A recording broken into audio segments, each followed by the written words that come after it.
본문 말씀 봉독하겠습니다. 누가 누구에게 불만이 있거든 서로 용납하여 피차 용서하되 주께서 너희를 용서하신 것 같이 너희도 그리하고 이 모든 것 위에 사랑을 더하라. 이는 온전하게 매는 띠니라. 그리스도의 평강이 너희 마음을 주장하게 하라. 너희는 평강을 위하여 한 몸으로 부르심을 받았나니 너희는 또한 감사하는 자가 되라. 아멘. 이 시간에는 서재성 목사님 나오셔서 서로 용서하고 용납하라라는 제목으로 말씀을 전해주실 때 큰 은혜 받으시기 바랍니다.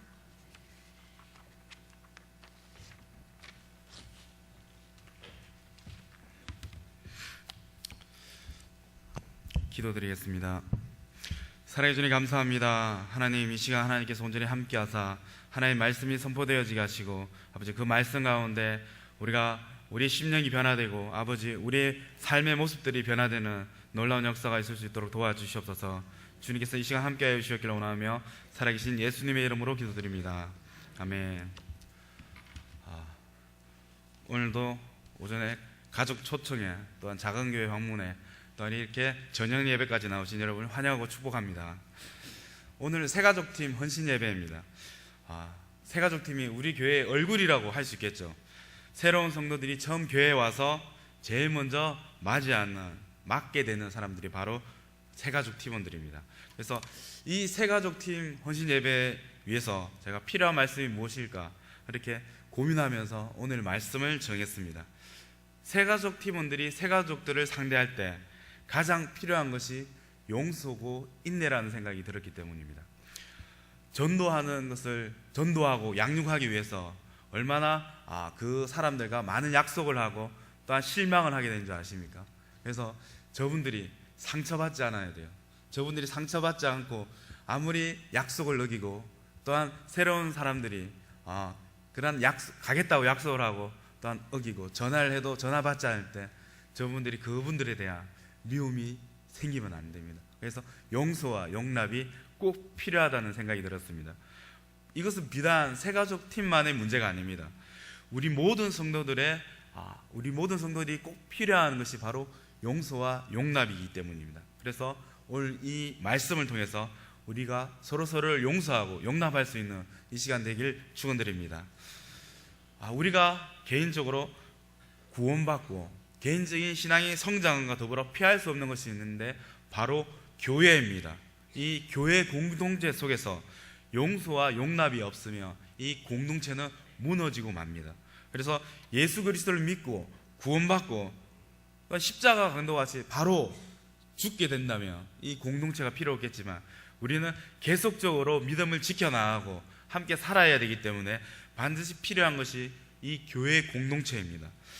예수 그리스도로 말미암아 우리 구원의 길에 이른 우리가 이 영적인 회복을 누리고 하나님과 영적인 교제를 누리는 가운데 다른 그리스도인들과도 깊은 교제를 누리면서 함께 살아가야 되는 것이 바로 이 교회 공동체인 것입니다. 이러한 공동체를 성경에서는 교회라고 말씀하고 있습니다. 교회는 한 몸과 같은 공동체로 얘기합니다. 지난 수요 예배 때 목사님께서 몸의 영광이라는 그런 제목으로 말씀을 전하신 것 같이 한 몸으로 하나님께 영광을 돌리는 삶이 바로 우리 그리스도인들의 삶이어야 한다는 것입니다. 개인적인 신앙만 성장하는 것이 아니라 이 공동체인 교회, 몸된 교회 속에서 함께 세워져 가야 하는 것입니다. 하나님께서 우리 모든 그리스도인들에게 원하시는 것이 바로 그러한 공동체적 신앙인 것입니다.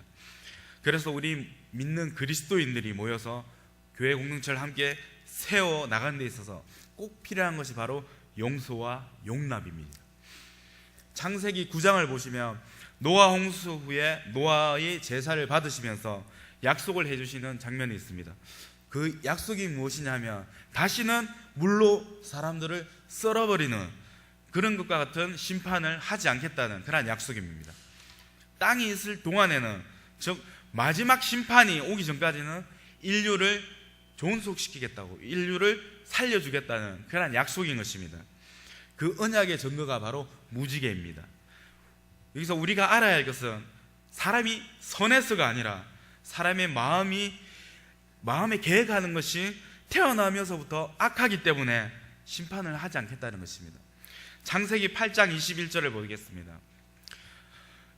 여호와께서 그 향기를 받으시고 그 중심에 이르시되 내가 다시는 사람으로 말미암아 땅을 저주하지 아니하리니 이는 사람의 마음이 계획하는 바가 어려서부터 악함이라. 내가 전에 행한 것 같이 모든 생물을 다시 멸하지 아니하리니. 악한 자들을 심판하기로 작정하고 심판하기 시작하면 단 한 명도 남을 사람이 없다는 것입니다. 그렇기 때문에 악한 줄 알면서도 그것을 인정하고 그냥 살려주겠다는 것입니다. 그것이 하나님의 뜻이라는 것입니다. 그렇기 때문에 이 세상에는 악해도 잘 사는 사람들이 있습니다. 하나님께서 묵인하시고 잘 살라고 묵인해 주셨기 때문입니다. 그렇기에 우리도 우리의 악함이 있음에도 불구하고 하나님께 나아갈 수 있는 은혜를 입을 수 있게 된 것입니다. 하나님이 그러한 우리의 있는 모습 그대로 받아주시는 그러한 사랑과 용서가 오늘 말씀 가운데도 나타나 있습니다. 기본적으로 우리 인간이 악해도 하나님은 용서하시고 용납하시면서 축복해 주신다는 것입니다. 이 하나님의 용납하심의 은혜로 인해서 인류가 지금까지 살아갈 수 있게 된 것입니다. 그리고 그 언약의 증거로 무지개를 보여주신 것입니다. 이것은 상징적으로 무지개를 띄워놓고 아름답게 보시겠다는 그런 의미로 볼 수 있습니다. 더러운 죄인도 이 무지개 빛으로 보시면서 용납하고 은혜를 베푸시겠다는 하나님의 의지로 볼 수 있다는 것입니다. 우리 인간은 근본적으로 하나님의 용서와 용납하심으로 존재하고 살아가는 존재인 것입니다. 그렇기에 우리들로 하나님을 본받아서 서로 용납하고 용서할 수 있는 그러한 삶이 되어야 하는 것입니다. 여러분, 누군가를 용서하지 못하고 마음 깊은 곳에 담아둔 적이 있지 않습니까?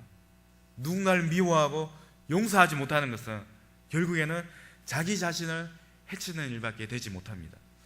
사람들은 누구에게나 그러한 사람이 있을 수 있습니다.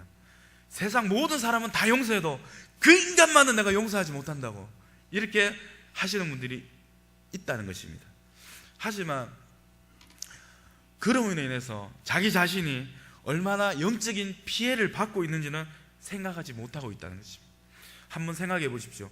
누군가를 미워하고 용서하지 못하면 결국엔 자기 자신이 힘들어지고 어려워질 뿐입니다. 때로는 용서받지 못하는 그런 사람은 자기가 용서받지 못하고 미움받고 있다는 그런 생각도 못하는 사람이 있습니다. 그 사람을 미워하고 용서하지 못하는 사람이 혼자서 힘들어하고 혼자서 미워하고 그러한 과정 가운데 자기 자신을 망치고 해치고 있는 그러한 모습인 것입니다. 여러분 힘들겠지만 여러분은 마음속에 있는 그 사람을 이번 기회에 용서하시는 기회가 되시길 축원드립니다. 하나님이 우리를 용서해 주셨듯이 우리도 그러한 삶을 닮아가야 하는 것입니다. 여러분 모두 구원받으셨죠? 그렇다면 여러분의 구원의 근거가 어디에 있습니까? 로마서 3장 23절 24절 우리가 함께 읽겠습니다. 모든 사람이 죄를 범하였음에 하나님의 영광에 이르지 못하더니 그리스도 예수 안인 속량으로 말미암아 하나님의 은혜로 값없이 의롭다 하심을 얻은 자 되었느니라. 그리스도 예수 안에 있는 구속, 저 대신 심판받고 죄 사하심으로 우리가 구원받았다는 것입니다.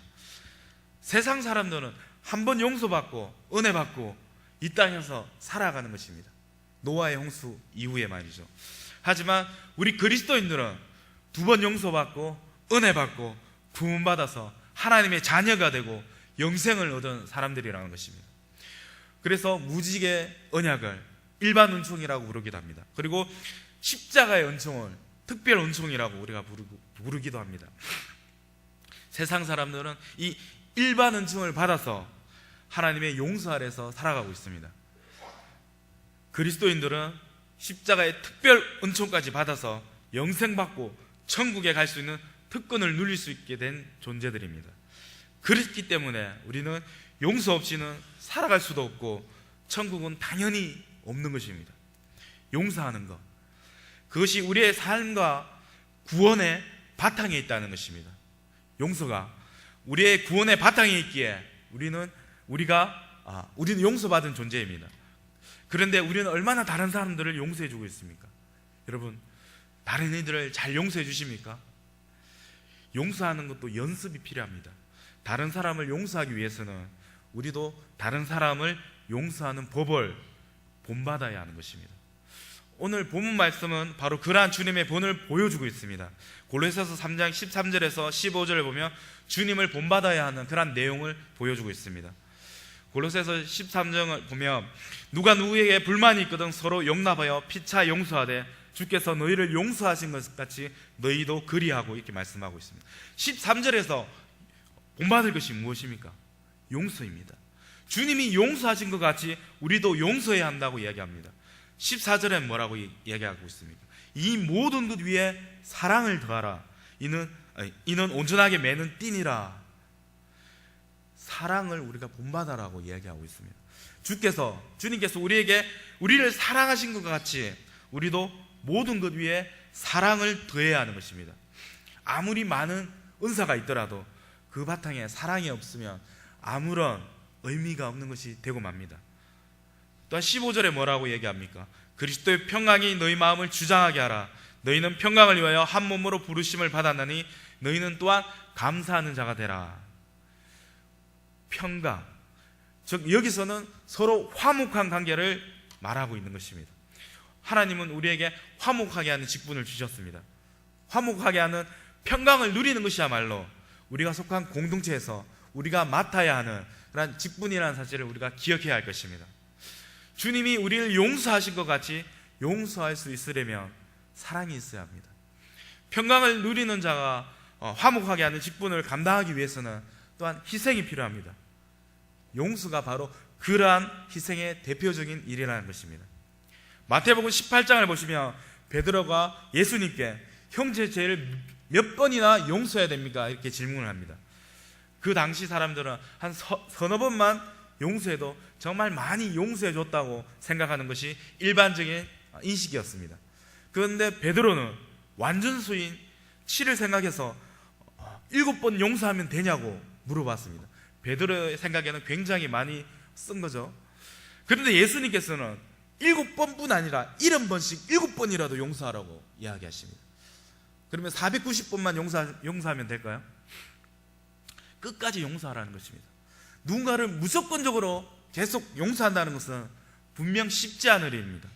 그런데 예수님은 베드로에게 말씀하신 이후에 계속적으로 1만 달란트 빚진 자와 100데나리온 빚진 자에 대해서 이야기하십니다.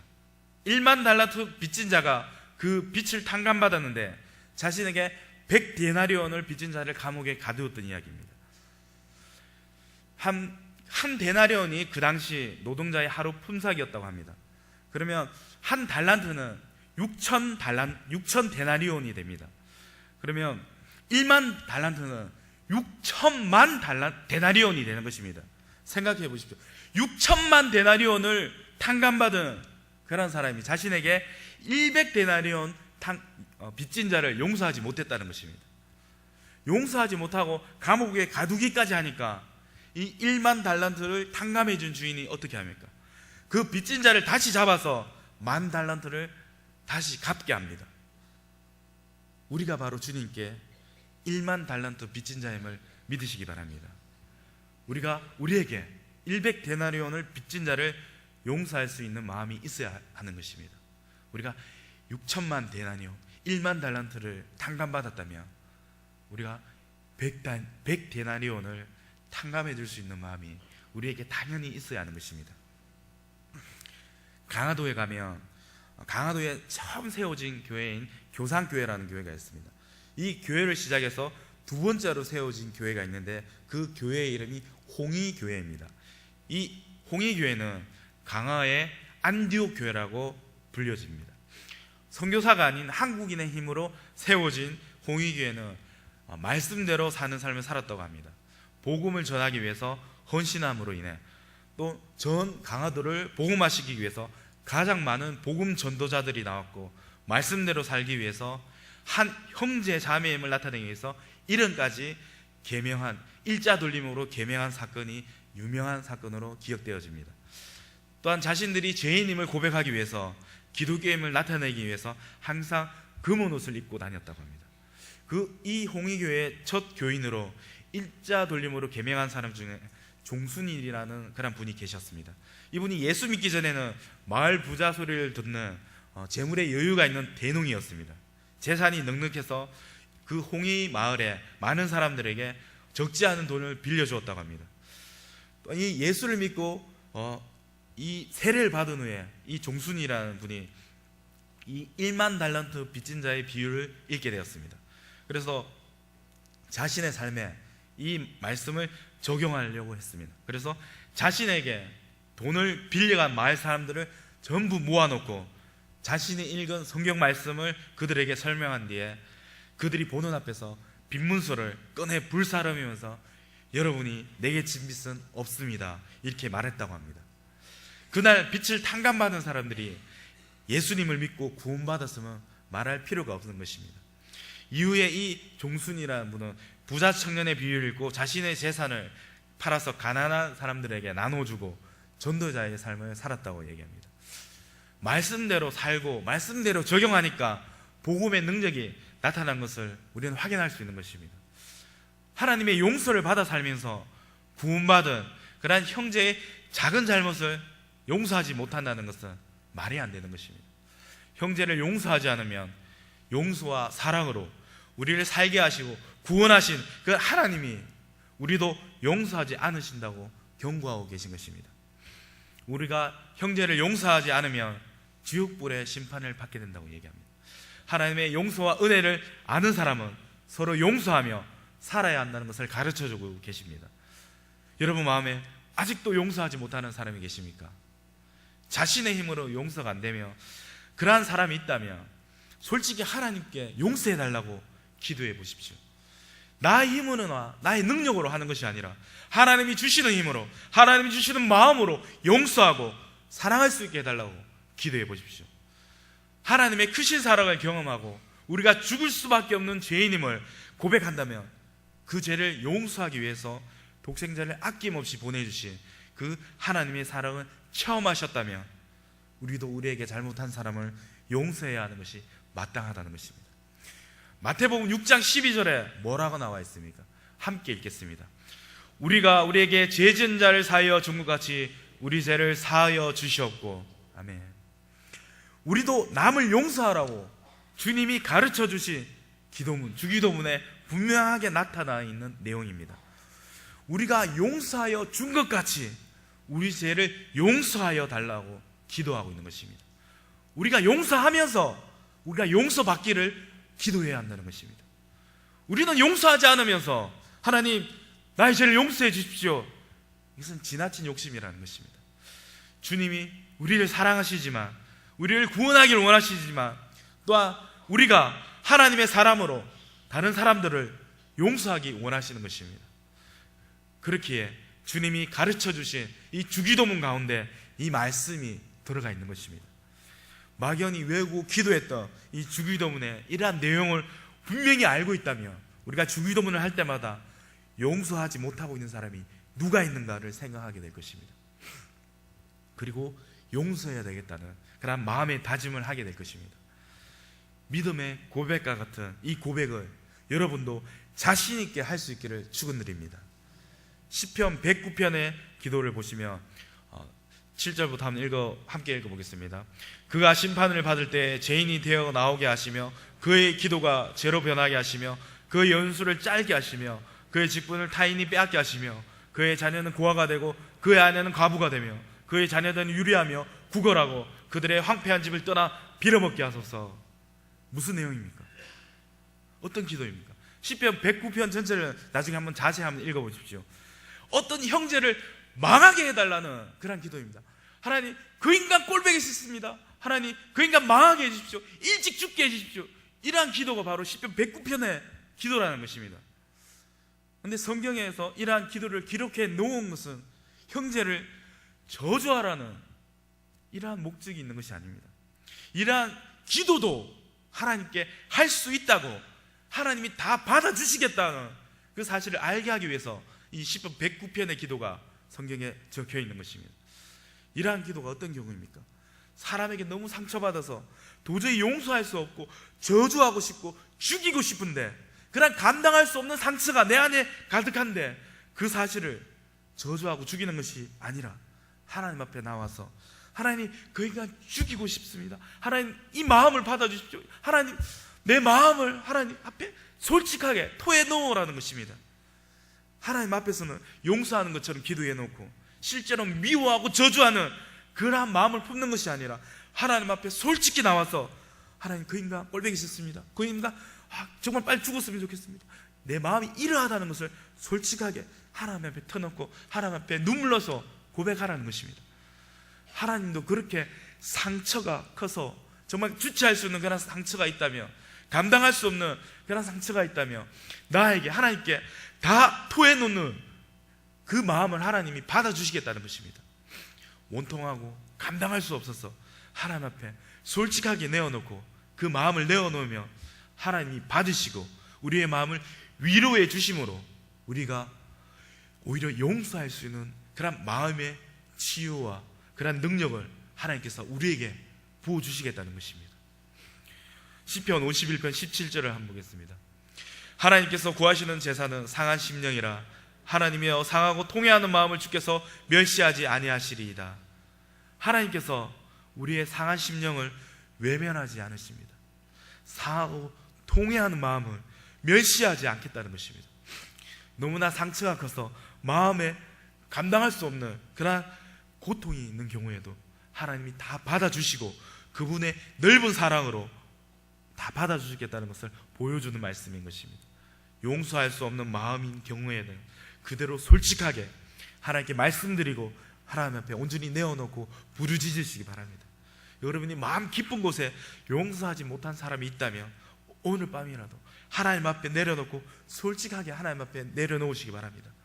하나님께서 회복시켜 주시고 위로해 주실 것입니다. 마지막으로 창세기 말씀을 통해서 용서하는 삶의 원리를 한번 찾아보겠습니다. 창세기 3장 21절을 보겠습니다. 여호와 하나님이 아담과 그의 아내를 위하여 가죽옷을 지어 입히시느니라. 아멘. 아담과 하와가 죄를 범한 후 자신이 벗은 것이 부끄러워서 무화과 나무잎으로 옷을 해 입었다고 얘기합니다. 그런데 나무잎으로 몸을 가리면 얼마나 가리겠습니까? 하나님이 그런 그들을 위해서 가죽옷을 지어 입히셨다는 것입니다. 가죽옷을 짓기 위해서는 짐승이 죽어야 했습니다. 피 흘림이 있어야 했던 것입니다. 죄로 인해 부끄러워하는 그들을 하나님이 가려주신 것입니다. 대신 짐승이 대신 죽고 가려주는 제사함의 은혜가 임했다는 것입니다. 하나님의 용서와 용서의 사랑으로 그 죄를 덮어주셨다는 것입니다. 가려주셨다는 것입니다. 하나님께서 가죽옷을 지어 입혀주시는 그런 우리의 허물을 덮어주시는 그런 분이시라는 것입니다. 창세기 9장 23절을 보면 셈과 야벳이 옷을 가져다가 자기들의 어깨에 메고 뒷걸음쳐 들어가서 그들의 아버지의 하체를 덮었으며 그들이 얼굴을 돌이키고 그들의 아버지 하체를 보지 아니하였더라. 이렇게 얘기하고 있습니다. 노아가 포도 농사를 짓고 포도를 거두어들여서 포도를 보관한 것이 발효가 되어서 포도주가 되었습니다. 노아가 이 포도주를 마시고 취하여 벌거벗어 눕는 그런 실수를 하였습니다. 이때 아들 함은 이 모습을 보고 나아가서 다른 형제들에게 떠들어대었습니다. 우리 아버지가 벌거벗어서 취해서 누워있다. 그러나 셈과 야벳은 이 사실을 들었을 때 아버지의 부끄러운 모습을 보지 않으려고 뒷걸음쳐 들어가서 아버지의 벗어몸을 덮어주었다고 얘기해요.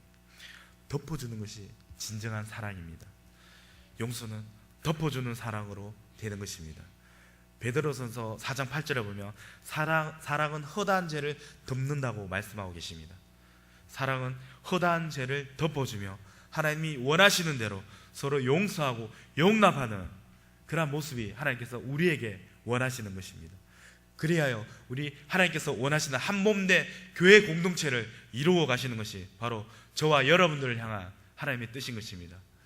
새가족 팀뿐만 아니라 우리 모든 교회 성도님들이 서로를 용서하고 용납함으로 내 마음에 아무리 큰 상처가 있더라도 하나님 옆에 다 내어놓고 용서하려고 발부둥치는 그러한 저와 여러분들이 되길 진심으로 축원드립니다. 기도드리겠습니다.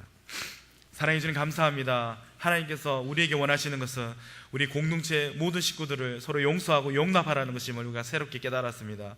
하나님, 우리가 한 몸된 교회 공동체로 들어와서 이 공동체를 세워나갈 때 서로 용서하고 용납할 수 있는 저희들이 되게 도와주시옵소서. 때로는 우리 인간적인 마음으로 용서하지 못하고 정말 볼 때마다 시험에 드는 그런 사람이 있을 수도 있지만, 하나님께서 우리에게 원하시는 것은 그들일지라도 용서하고 용납하는 것임을 우리가 깨닫고 아버지 하나님 앞에 발부둥치며 하나님이 주시는 사랑으로 용서할 수 있는 저희 모두가 되게 도와주시옵소서. 그리하여 하나님이 기뻐하시는 교회 공동체 부여중앙 성결교회가 될 수 있도록 인도하여 주시옵소서. 감사드리며 살아계신 예수님의 이름으로 기도드립니다. 아멘.